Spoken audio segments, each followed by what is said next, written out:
Tonight on Great Britain, the Deputy Prime Minister faces accusations that threaten to shake the foundations of our government. Angela Rayner, Labour's rising star, has admitted to underpaying £40,000 in stamp duty on her £800,000 seaside flat. The Tories are calling it hypocrisy. Constituents are calling it betrayal. And now, they're demanding a full-blown tax fraud investigation. This isn't a minor scandal. It's a full-scale political emergency. But why now? What exactly did Rayner do, or fail to do? Is this a genuine misuse of tax laws, or a consequence of complex personal arrangements? And can it derail her future, or even force her resignation? In the next several minutes, we'll uncover the mechanics of her tax error and trust setup, pressure from the Tories, and local backlash, the ethics investigation she's referred herself into. What's at stake for Prime Minister Sir Keir Starmer's leadership, potential outcomes, and Rayner's political future? Don't forget to like, share, and subscribe.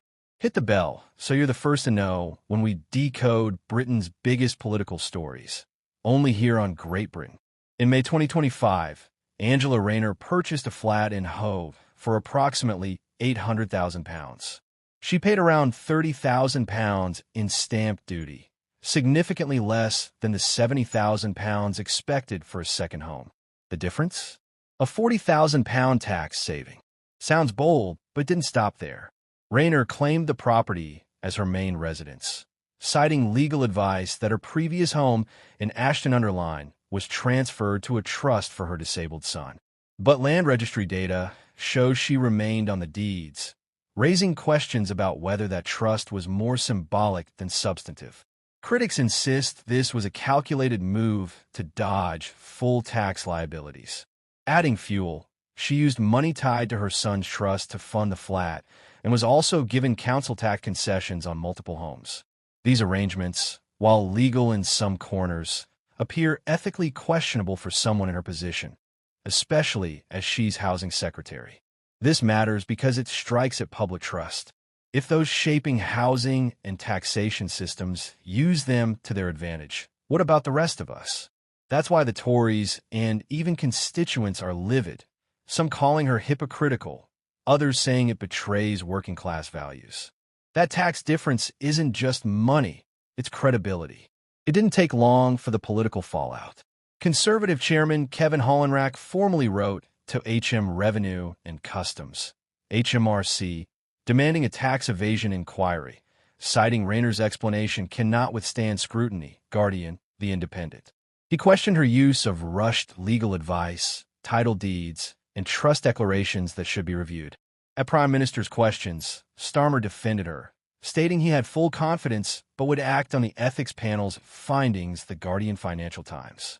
He reiterated this as due process and insisted transparency matters, while refusing to say if he'd fire her if wrongdoing is confirmed, the Guardian, the Times. Meanwhile, constituents in her Ashton-under-Lyne seat branded her a tax evader.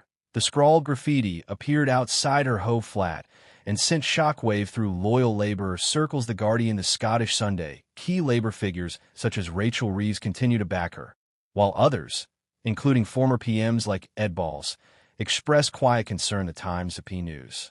The Tories seized the opportunity to frame this as deep hypocrisy, especially considering Rayner's vocal stance on tax fairness under previous administrations. Reform UK's Farage piled on, saying resignation is more likely than not. AP News, The Independent. The pressure is boiling over from all sides. Constituents, opposition, and even parts of her party are watching closely. What stands at the center of this controversy is not just tax, but trust and transparency. Let's break down how Rayner structured her property affairs and what the legal complications mean. Ashton-under-Lyne home, co-owned by Rayner and ex-husband, used by kids, is technically a trust asset now, but land registry still shows her name. Lawyer advice said the Hove flat was her main residence, so standard stamp duty should be applied. Later, Tax Counsel revealed the surcharge for second homes applied after trust analysis. A court order prevented her from disclosing details of the trust, lifted only last week, allowing Rayner to speak more candidly, the Sun Wikipedia. constituency home is claimed as main residence for council tax, potentially saving £2,000 annually on her official London grace and favor flat, the Sun +1.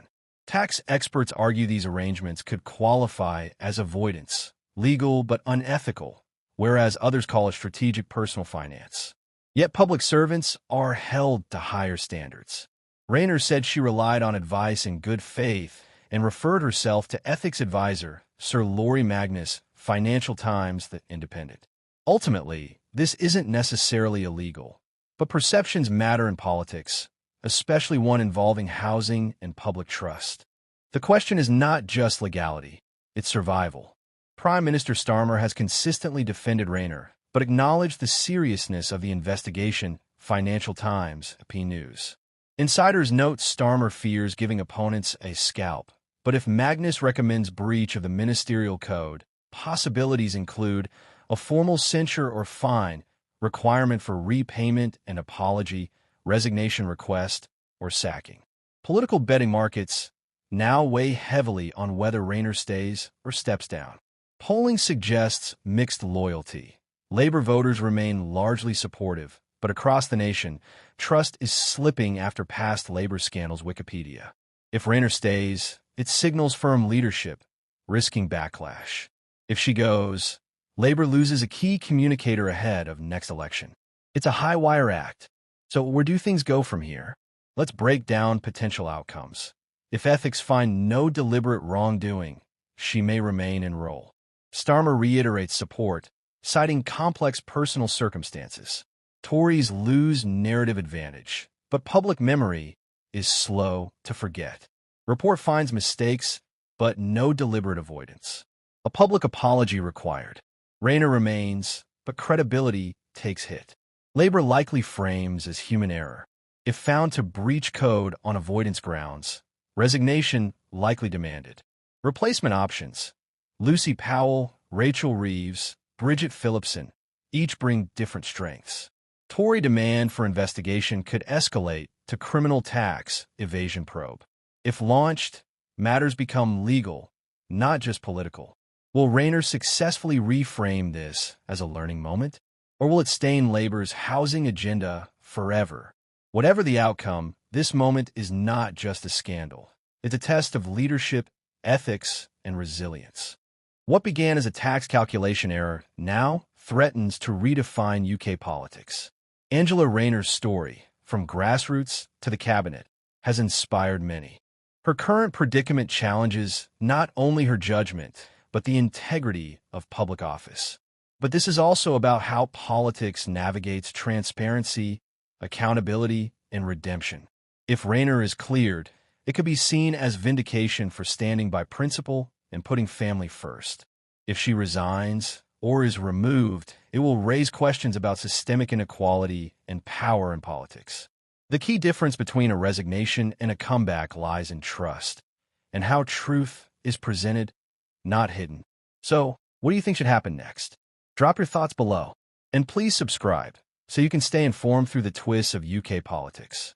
Because in a country that reveres democracy, every voice matters, especially yours. Like, comment, subscribe, share this video. Next time on Great Britain, we'll explore the future of the Labour Party post-Rayner, the upcoming budget, and the politics of housing reform.